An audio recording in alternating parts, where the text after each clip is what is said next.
Hello， 大家好。Hello， 大家好啊！我哋新一輯呢個節目《身心靈處方》，係我係 Doctor Tang 主持人，我係 Rhoda，我個女係啊， OK 似唔似樣咧？係我哋兩母女從事咗身心靈嘅行業都10幾年。咁如果想知道多啲關於我哋嘅過去嘅背景經歷、學歷，可以睇翻我哋嘅網頁。係啦。 OK， 咁點解我哋有呢個新一輯嘅節目叫《身心靈處方》咧？或者 Rhoda 講下。其實係基於而家錄影咧，都係啱啱4月頭啦。OK，咁亦都係喺啱啱3月尾嘅時候咧，發生咗一啲嘅大嘅事情啦。亦都喺2025年咧，有好多唔同嘅係咪叫謠言啊、説法啊、滿天飛啊、預言啊都有好多，係啦。咁變相地連我哋身邊嘅人啊、學生咧，其實都開始對生命啊、世界啊，都有好多嘅疑問啊，迷惑疑問，甚至乎我都有啲學生係令到佢哋嘅情緒都好似搞到好低落咁。係，咁亦都因為咁樣啦，即係我哋如果有睇開我哋嘅，都知道我哋之前有拍開唔同嘅節目啦。若然第一次睇我哋嘅，咁啊不妨翻上我哋 YouTube channel 嗰度去睇翻我哋過去嘅一啲節目啦。我哋有講一啲前世啊、今生啊，甚至乎一啲嘅靈性嘅知識、靈性啊，或者一般人話啊 we 運少少嘅嘢，我哋都有講嘅。係啦，咁但係今輯咧，點解叫身心靈處方咧？個原因就係OK， 我哋希望咧就係透過我哋兩母女嘅節目啦，係可以將我哋10幾年嚟見唔同嘅個案啦，幫助佢哋嘅某啲經驗咧，都可以喺度分享出嚟，甚至乎可以俾大家咧係得到睇完我哋嘅片咧，係得到少少 tips 可以幫到自己啦，或者可以幫到你身邊嘅人，令到真係急救咁咯，少少嚇，不過唔使食藥嘅。係啦，咁所以身心靈處方咧就唔係好似我哋之前某一啲嘅影片咧係某特定主題。我哋確實有個特定主題就係身心靈，但係其實好廣泛。係，所以為咗我哋呢個節目名稱咧都諗到頭都爆。當然而家 AI 好好有幫手，咁啊睇下佢哋嘅幫手，我哋又再去諗下點樣去改良佢。咁我覺得處方好好，因為講身心靈，覺得可能唔關你事，但係如果我哋再講我哋嘅經驗或者個案有啲嘅分享啊，可能同你有啲關係喎。咁然後你又學識少少巧妙，又可以幫到你自己或者你屋企人咯。係啦，因為當然啦，即係觀眾各位可能嚟自於唔同嘅背景啦，可能甚至乎對所謂嘅心靈嘅睇法啊，又或者靈性嘅睇法啊，都有你哋自己嘅一啲嘅體會啊、體驗嘅。咁但係點解要將呢一樣嘢身心靈去帶翻去我哋每一日嘅生活當中呢？原來喺你不知不覺間呢，其實身心靈呢3樣嘢啦，係真係撇唔開我哋每一日嘅生活裏邊，係離唔開咯。係啊，離唔開咯。係啦。咁其實又翻翻轉頭。因為最近係 Rhoda 所講嘅一個地震事件啦，咁係令到有好多人傷亡啦，甚至乎至到而家我哋錄影嘅今日咧，都仲未揾到一啲係正確嘅死亡數字，而引起嘅恐慌咧，新聞唔會日日報嘅，但係問題就係話響當事人嚟講，或者如果你有親友響嗰邊啊，如果咁巧又係一啲你仲未揾到嘅一啲情況啦，咁我相信當事人或者當事人啲親友一定係好難受。係嘅，係嘅。咁至於點解會有呢啲咁嘅天災，突然間一個地震，連曼谷講真都話好似200-300年冇一個咁嘅地震，點解會有咁嘅事情呢？咁或者我哋就要響翻我哋試完，我哋教咗10幾年嘅靈性知識班裏邊，阿 Rhoda 嘅指導靈 Sophia 咧，其實都講咗10幾年嘅，或者呢度可以 Rhoda 去演繹少少。係，咁呢一個靈性知識班其實確實係講關於宇宙嘅好多不同嘅事物啦、事情啦、發生啦等等啦，都講靈魂嘅，係啦，亦都講鬼魂嘅，係啦，講呢個世界創造嘅，係啦，咁但係都有講預言嘅。又唔可以話真係預言嘅，因為始終即係我哋並不是一個預言家 ，OK， 即係我哋只不過係分享我哋過去嘅經歷啦，同埋我哋有接收到嘅某啲嘅信息啦。咁但係並不是作為一個預言嘅所用啊。而過去呢10幾年喺呢個靈性知識班裏邊咧，我嘅指導靈 Sophia 啦，其實都一路都有講，嚟緊呢個世界一路都有好多唔同嘅事情將會發生，而呢一啲嘅事情咧，正正係可能我哋過去咁多年，即係無論你係後生嘅，或者長輩嘅年紀都好啦，都未必係有經歷過嘅一啲事情。而正正譬如當然地震係一個成日都間唔中會發生嘅事情啦，但係真係好少泰國都話係啦，係咪？我覺得今次其實喺香港嚟講咧，對一啲人係個 impact 啊，覺得大啲嘅原因係因為泰國一個香港人成日去嘅地方，係啦，而冇乜點樣聽過佢係真係會有地震嘅一個地方，而佢都感受到，仲要係因為咁啱有層樓又冧咗啦，咁變相地對香港人嚟講啦，或者可能東南亞中國人嚟講，都覺得好似一個比較大少少嘅 impact 咯。係因為喺學生群中咧，都有啲學生喺嗰度買咗樓啦，諗住去退休啦，亦都有啲係即係泰國嘅。攞咗泰國嘅公民啊，都有咁，所以喺情緒上嚟講咧，的確都會係有影響嘅。咁但係同身心靈呢一方面，究竟 Sophia 你嘅指導靈有預測過啲咩嘢咧？當然啦，地震啊、天災啊，即係又係嗰句啦，唔係話預測啦，但係喺堂裏邊都有同啲學生講，係陸陸續續會越嚟越多發生嘅。就正正即係而家今一年啦，有好多唔同嘅教派啦，或者唔同派別啦，都話唔知香港行咩運啊，而家行咩運啊，將會有好多天災啊，有好多唔同嘅事情發生啊，又好似見得好多咁喎，即係好似日本啊、台灣啊，當然因為佢兩個地方都會係經常有地震嘅，所以一般香港人都覺得佢哋震都唔係一件太大嘅事情啊，只係喺緬甸或者Bangkok 即係泰國都感受到嘅話，就係佢哋未有聽過，所以就覺得驚訝啲啦。但係因為今年亦都有好多唔同嘅預言家啦，或者唔同嘅師傅啦，佢哋又猜測嚟緊嗰半年最好就唔好去任何地方啊，唔好去日本啊，唔好去台灣啊，甚至乎而家東南亞好多地方都唔好去啊，咁又點呢？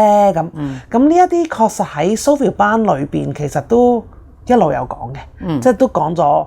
10幾年啦，其實都真係講咗10幾年，係啦，即係呢一啲嘅地方，佢嘅震嘅天災人禍嚟緊，人禍係陸陸續續會嚟，仲要兼且唔係我哋以前見過噶嘛，係啦，咁呢啲都係今次。真係每一個事件都每一次新鮮啦，對人類咧嚟講啦咁但係我就知道好似嗰日地震嗰日咧，係除咗地震響緬甸同 Bangkok 之外，有啲地方見到紅太陽啦，國內，OK， 有啲係有火災啦，係啦，都嗰日都幾多事發生㗎。係啊，即係有上過，如果社交媒體啦，都有好多唔同嘅片段啦，即係有啲話同一日。係啦，就係28號啦，係啦，跟住唔同地方有水災，又正頭先媽咪所講嘅嘢啦。咁好似就係一個預言啦，又或者好似一個警惕俾我哋知道嚟緊好似會有一啲事情發生咁樣咯。有啲人就係咁講啦。OK， 嗱，咁我哋呢個片呢唔打算係長篇大論嘅。OK， 大約係15分鐘到，咁我哋而家過咗10分鐘噶咯喎。係。OK， 咁其實我哋個信息。呢個節目呢一輯節目嚟緊會係幾時推出啊？會點樣推出？會講啲咩呢？不如 Rhoda 你劇透下。哇，其實都真係唔識點樣劇透俾大家，因為呢一個節目第一就係希望喺唔同時段，若然有啲咩突發事情嘅話，我哋都可以拍一集啦，推上去啦。所以冇話以前咁特定某一個禮拜幾點鐘星期幾咁我哋就冇呢樣嘢。咁另外啦，即係譬如有啲咩 topic 啊、主題啊去講嘅話，一來視乎翻嗰段時間有啲咩可能好突發或者啊，冇突發，我哋唔講啊，都講，或者真係有啲咩嘅熱門話題可以講下，但係同身心靈有關嘅，係啦，即係唔係話八卦去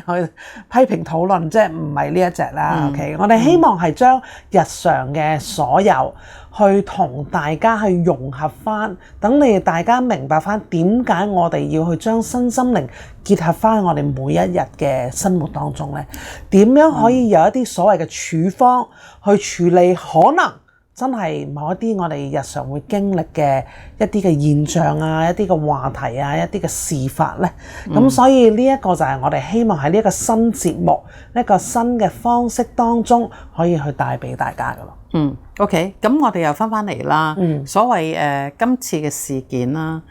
一個地震嘅事件，或者有啲人係有水災，我知道嗰日都有地方有水災啦，有火啦嘅發生啦。咁其實如果係香港個個都話係福地，咁亦都好似冇乜大嘅事件發生過。但係如果咁巧有事發生嘅時候，作為人啊，我哋係好渺小啊嘛，面對呢啲咁嘅天災，我哋應該用啲咩心態？即係當然啦，除咗要逃避走去逃離現場，去一個適當安全嘅環境之外，我哋應該係點樣去睇事件，同埋點樣幫自己平定落嚟？咁喺而家唔同事情所發生，即係如果你真係有去睇地球唔同嘅新聞咧，其實真係好多嘢好似發生緊咁。係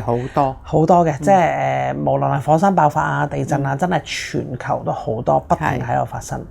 咁但係如果同觀眾講以第一集去開始嘅話，咁而家去面對呢一啲咁多嘅唔同嘅發生，我可以點做呢？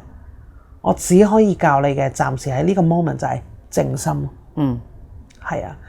點樣去靜心？當然。靜心你可以另外一個講法就係有啲人話叫冥想，有啲人話去靜觀，即係好多唔同嘅說法啦。但係希望若然大家喺新聞上喺社交媒體裏邊見到一啲突發性嘅，而你自己感覺係不安嘅，情緒上係覺得係有波動嘅話 ，OK， 你可以做好簡單嘅一樣嘢，搵個地方靜靜地坐埋一邊先，然之後眯埋眼。深呼吸。當你深呼吸嘅時候呢，就話俾自己聽，係可以去放鬆，同埋將頭先所見到啊、所睇到嘅嘢，我哋暫時要將佢釋放先，然之後去揾翻自己呼吸嗰個嘅節奏，去放翻慢。你需要嘅可能去飲啖水啊。或者去真係去摸下大自然啊，雙腳去踏實啲去踏下地啊，但係至少去嗰個深呼吸去令自己平靜翻，呢個係暫時第一個步驟，最重要可以做到嘅。嗱，呢一個都係等於我哋係做催眠嘅時候呢，係幫個案嚟到佢真係要做催眠，開始催眠嘅時候，我哋都係第一個步驟要做嘅，就係要佢深呼吸，要佢放鬆，要佢平靜。咁所以無論我唔希望即係各位會有呢個親身經歷啦，但係如果你哋係有真係親身經歷，或者係有朋友去親身經歷到嘅時候，你哋第一嘅時候都係要佢放鬆，唔好急，深呼吸，慢慢呼，慢慢吸，然後去返一個平靜嘅境界。OK， 咁第二樣嘢啦，平靜咗之後就可以再去諗下，究竟有啲乜嘢嘢你可以去做，去幫助自己或你身邊嘅人。你要冷靜咗落嚟，你要冷卻。如果你個人都係衝動唔冷卻嘅話呢，其實你咩都諗唔到，你淨係會喊，你淨係會嗌嘅啫。係啦。